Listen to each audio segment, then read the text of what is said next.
गीता दर्शन श्रीमद् भागवत गीता भाग 47 अध्याय 5 श्लोक 21 से 25। ज्ञान के द्वारा जिनका पाप समन हो चुका है, जो अपुनरावर्ती परम गति को प्राप्त होते हैं, ऐसे ज्ञानी जन विद्या विनय युक्त ब्राह्मण तथा चांडाल में, गाय और कुत्ते में तथा हाथी में समान दृष्टि वाले होते हैं। उनकी दृष्टि में विद्या विनय युक्त ब्राह्मण न तो कोई विशेषता रखता है और न चांडाल कोई हीनता रखता है। उनकी दृष्टि चमड़ी पर नहीं बल्कि आत्मा पर पड़ती है। अंतर केवल इतना है, विद्या विनय संपन्न स्वरूप के समीप है और शेष कुछ पीछे है। कोई एक मंजिल आगे है तो कोई पिछले पड़ाव पर है। शरीर तो वस्त्र है, उनकी दृष्टि वस्त्र को महत्व नहीं देती, अपितु उनके हृदय में स्थित आत्मा पर पड़ती है। इसलिए वो कोई भेद नहीं रखते। ज्ञान का कभी अभाव नहीं होता, अतः अज्ञान शब्द ज्ञान का वाचक नहीं है, प्रत्युत अधूरे ज्ञान का वाचक है। बौद्धिक ज्ञान अधूरा ज्ञान है। अधूरे ज्ञान से ही ज्ञान का अभिमान होता है, पूर्ण ज्ञान होने से अभिमान मिट जाता है। अतः बौद्धिक ज्ञान को महत्व देना बहुत बड़ा अज्ञान है। बौद्धिक ज्ञान को महत्व देने से वास्तविक ज्ञान की तरफ दृष्टि नहीं जाती। यही अज्ञान के द्वारा ज्ञान को ढकता है। अज्ञान का नाश विवेक को महत्व देने से होता है, अभ्यास से नहीं। अभ्यास करने से जड़ता के साथ संबंध बना रहता है। अहम मिटने से ही विकार मिट जाते हैं। अहम मिटने पर साधक साधन में और साधन साध्य में विलीन हो जाता है।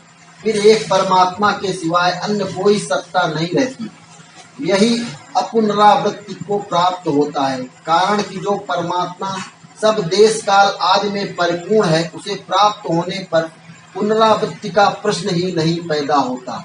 ब्राह्मण स्पर्शे स्वसत्तात्मा विन्दत्यात्मनियत सुखम सर्वं योग युक्तात्मा सुखम क्षयम असुन्नते।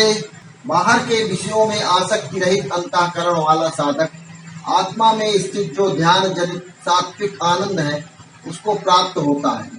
तदनंतर वो सच्चिदानंद घन परम ब्रह्म परमात्मा के ध्यान रूप योग में अभिन्न भाव से स्थित पुरुष अक्षय आनंद का अनुभव करता है। O Arjun, a person who has totally detached himself from the material world and is happy and satisfied within his own self attains eternal peace. When a person is truly established in the yoga of God, service, devotion and prayers are to him, he experiences true eternal bliss without doubt over him. ये ही संस्पर्शजा भोगा दुःखयोनयेव ते आदन्तवन्तः कौन्तेय न ते सूरमते बुधा। जो ये इंद्रिय तथा विषयों के संयोग से उत्पन्न होने वाले सब भोग हैं, यद्यपि विषयी पुरुषों को सुख रूप भासते हैं, तो भी दुख के ही हेतु हैं और आदि अंत वाले अर्थात अनित्य हैं। इसलिए हे अर्जुन, बुद्धिमान विवेकी पुरुष उनमें नहीं रमता। ये ही संस्पर्शजा भोगा दुःखयोनयेव ते आद्यन्तवन्तः कौन्तेय न तेषु रमते बुधा। When one's senses make contact with sensual material goods, Arjun, each desirable objects are the cause of misery. These objects may appear enjoyable to material pleasure seekers. These enjoyments are temporary, having a beginning and in when one develops a habitual desire for these artificial enjoyment, Arjun, he falls into deep misery and irrational behavior as soon as these pleasures have disappeared from him.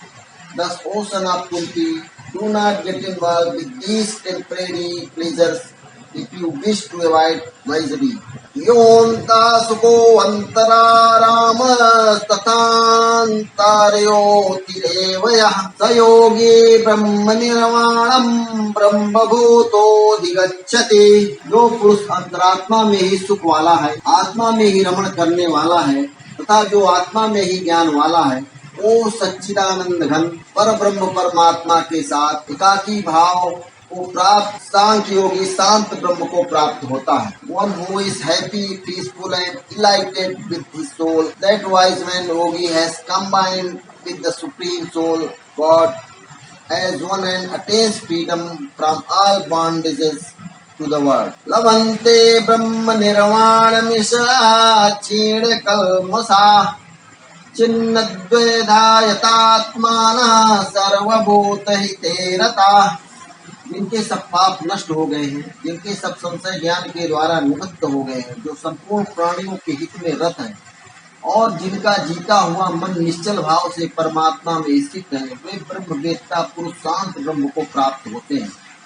Those wise men are sages who have abolished and destroyed all their sins with the achievement of true Gyan knowledge, and who have devoted themselves to the welfare of other beings, attain supreme and eternal peace.